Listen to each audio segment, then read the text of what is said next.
prophète Isaïe. Réjouissez-vous avec Jérusalem, exultez en elle, vous tous qui l'aimez. Avec elle, soyez pleins d'allégresse, vous tous qui la pleuriez.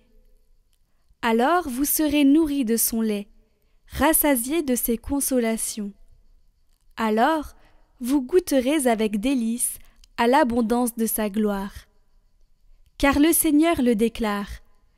Voici que je dirige vers elle la paix comme un fleuve, et, comme un torrent qui déborde, la gloire des nations.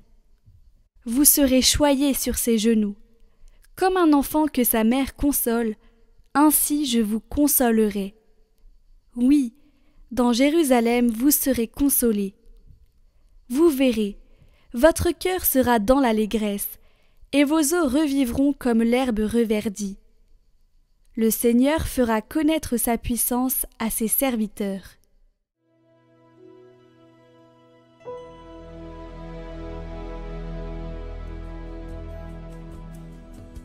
Terre entière, acclame Dieu, chante le Seigneur. Acclamez Dieu toute la terre, fêtez la gloire de son nom. Glorifiez-le en célébrant sa louange. Dites à Dieu que tes actions sont redoutables. Toute la terre se prosterne devant toi. Elle chante pour toi, elle chante pour ton nom. Venez et voyez les hauts faits de Dieu, ses exploits redoutables pour les fils des hommes. Il changea la mer en terre ferme, ils passèrent le fleuve à pied sec. De là cette joie qu'il nous donne, il règne à jamais par sa puissance. Venez, écoutez vous tous qui craignez Dieu, je vous dirai ce qu'il a fait pour mon âme. Béni soit Dieu qui n'a pas écarté ma prière, ni détourné de moi son amour. Terre entière, acclame Dieu, chante le Seigneur.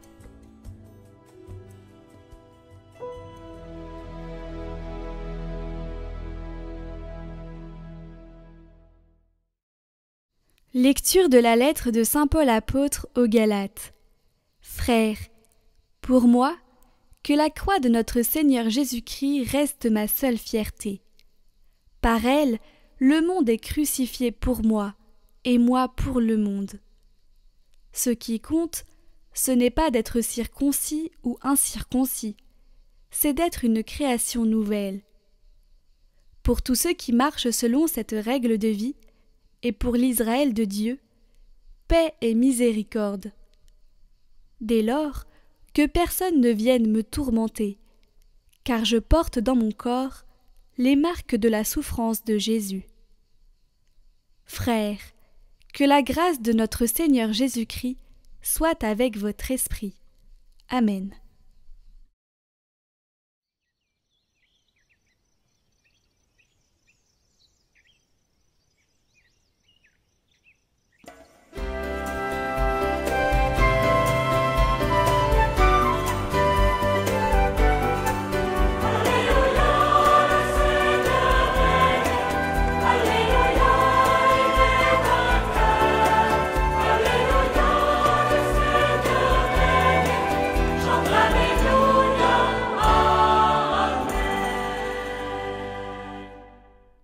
Évangile de Jésus-Christ selon saint Luc. En ce temps-là, parmi les disciples, le Seigneur en désigna encore 72, et il les envoya 2 par 2 en avant de lui, en toute ville et localité, où lui-même allait se rendre. Il leur dit, « La moisson est abondante, mais les ouvriers sont peu nombreux. Priez donc le maître de la moisson d'envoyer des ouvriers pour sa moisson. Allez, voici que je vous envoie, comme des agneaux au milieu des loups. Ne portez ni bourse ni sac, ni sandales, et ne saluez personne en chemin. Mais dans toute maison où vous entrerez, dites d'abord « Paix à cette maison ». S'il y a là un ami de la paix, votre paix ira reposer sur lui, sinon elle reviendra sur vous. Restez dans cette maison, mangeant et buvant ce que l'on vous sert, car l'ouvrier mérite son salaire. Ne passez pas de maison en maison. Dans toute ville où vous entrerez, et où vous serez accueillis, mangez ce qui vous est présenté.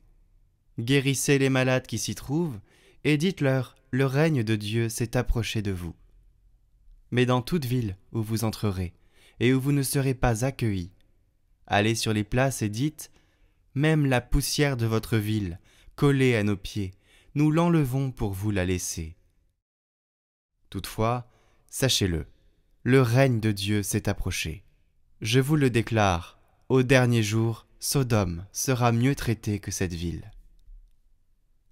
Les 72 disciples revinrent tout joyeux en disant « Seigneur, même les démons nous sont soumis en ton nom. » Jésus leur dit « Je regardais Satan tomber du ciel comme l'éclair.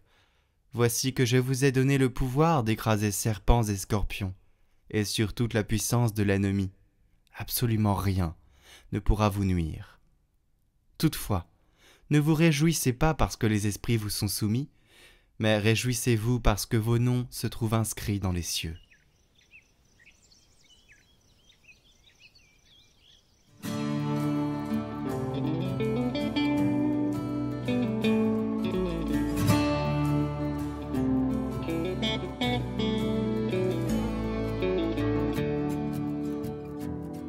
Je voyais Satan tomber du ciel comme l'éclair. Chers amis, aujourd'hui l'Évangile nous montre des apôtres heureux qui se réjouissent du succès de leur mission. Ils ont prêché, fait des miracles, même les démons leur ont obéi. Waouh! Mettez-vous à leur place. Et en plus, ils ont tout à fait compris l'esprit de la mission, puisqu'ils attribuent leur succès à l'invocation du nom de Jésus et non pas à leur propre qualité. Et dans le contexte de cet Évangile, la parole de Jésus sonne plutôt comme un avertissement. Ce pouvoir de prêcher, de faire des miracles, de chasser les démons, ne doit pas vous faire tomber dans l'orgueil. Le démon lui-même avait reçu plus encore de la part de Dieu, et son orgueil l'a précipité immédiatement dans la chute.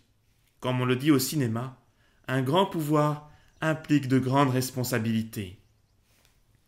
Comme prêtre, mais aussi vous-même également, la parole de Jésus est pour nous un avertissement. Je n'agis pas par moi-même, mais au nom de Jésus, le nom de Jésus invoqué dans un murmure ou hurlé au plus fort du combat spirituel, voilà l'unique arme du chrétien, le nom de Jésus. Je voyais Satan tomber du ciel comme l'éclair.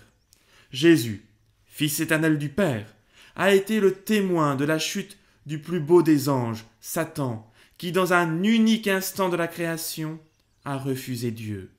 À une éternité de bonheur dans la dépendance d'un Dieu qui est amour, Satan a préféré la rébellion.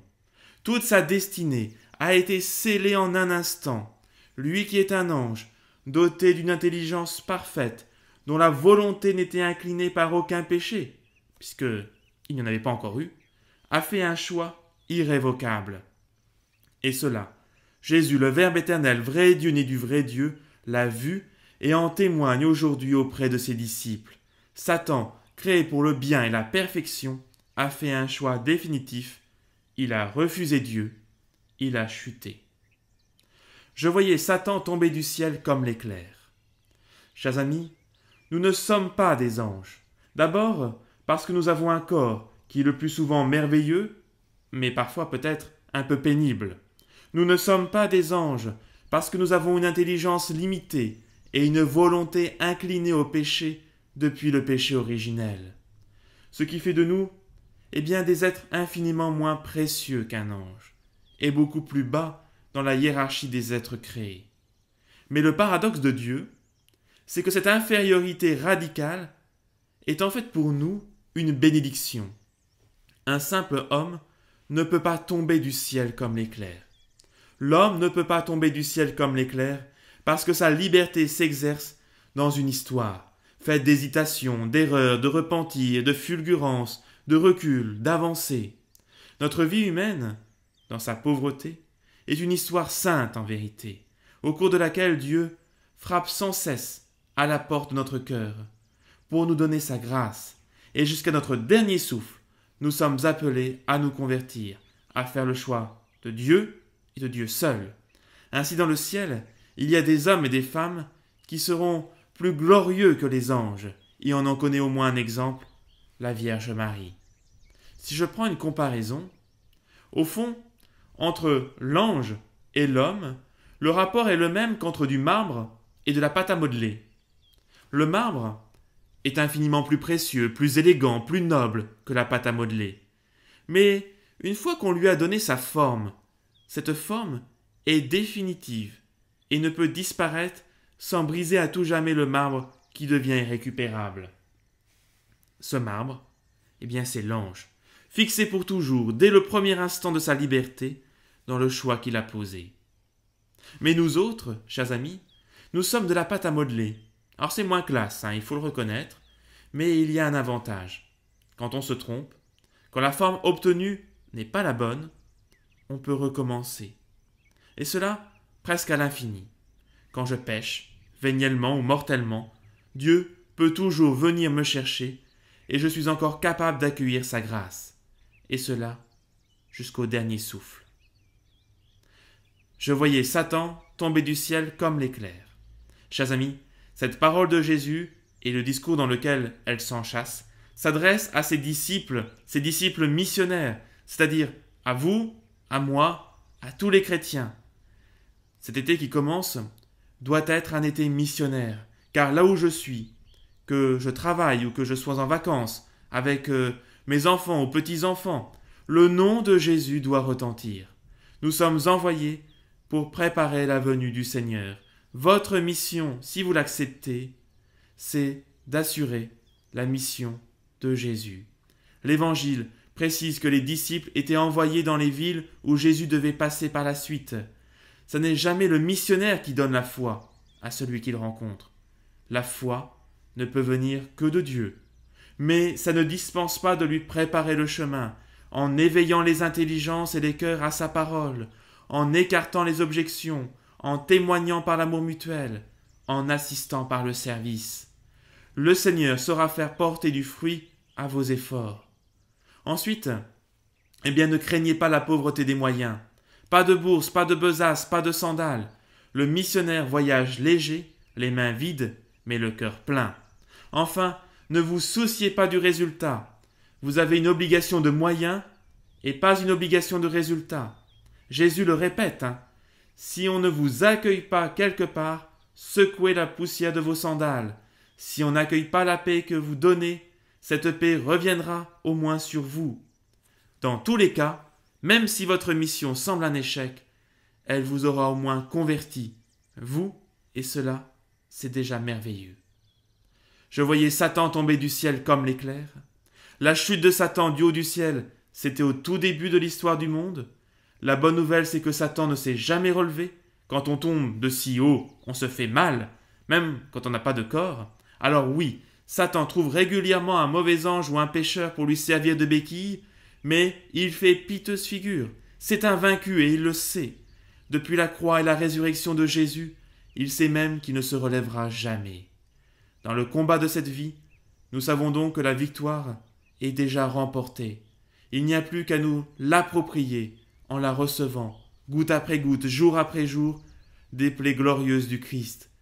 Il n'y a plus qu'à l'annoncer au monde qui l'attend. C'est votre mission pour l'été si vous l'acceptez.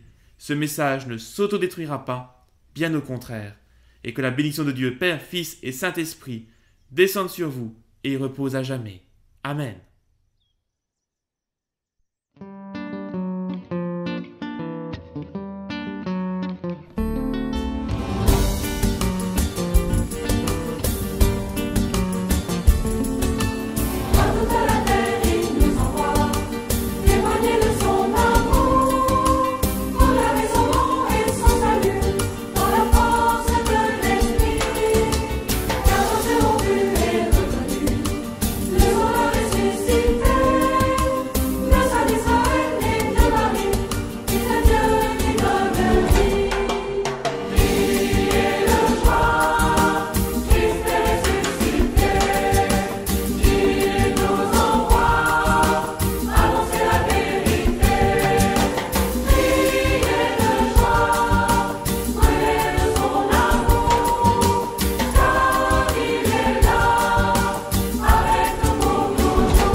Sa vie donnée, son sang versé, il a racheté nos vies, il détruit les portes des enfers, il nous sauve du péché. À tout homme il donne son salut, don gratuit de son amour. Vivons dans sa gloire et sa clarté, maintenant et à jamais. Criez de joie, Christ est ressuscité, il nous envoie annoncer la vérité. Criez de joie, brûlez de son amour, car il est là, avec nous pour toujours. Pour porter la joie, il nous envoie, messager de son salut, pauvres serviteurs qu'il a choisis, consacrés pour l'annoncer. Et nous chantent sa bonté, transporteur de son dessein. Gloire à notre Dieu, roi tout-puissant, éternel son amour. Criez de joie, Christ est ressuscité, il nous envoie annoncer la vérité. Criez de joie, brûlez de son amour, car il est là,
avec nous pour toujours.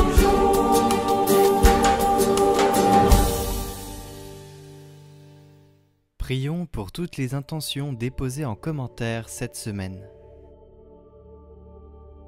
Notre Père, qui es aux cieux, que ton nom soit sanctifié, que ton règne vienne, que ta volonté soit faite sur la terre comme au ciel. Donne-nous aujourd'hui notre pain de ce jour. Pardonne-nous nos offenses, comme nous pardonnons aussi à ceux qui nous ont offensés. Et ne nous laisse pas entrer en tentation, mais délivre-nous du mal. Amen. Je vous salue Marie, pleine de grâce. Le Seigneur est avec vous. Vous êtes bénie entre toutes les femmes, et Jésus, le fruit de vos entrailles, est béni. Sainte Marie, Mère de Dieu, priez pour nous pauvres pécheurs, maintenant et à l'heure de notre mort. Amen.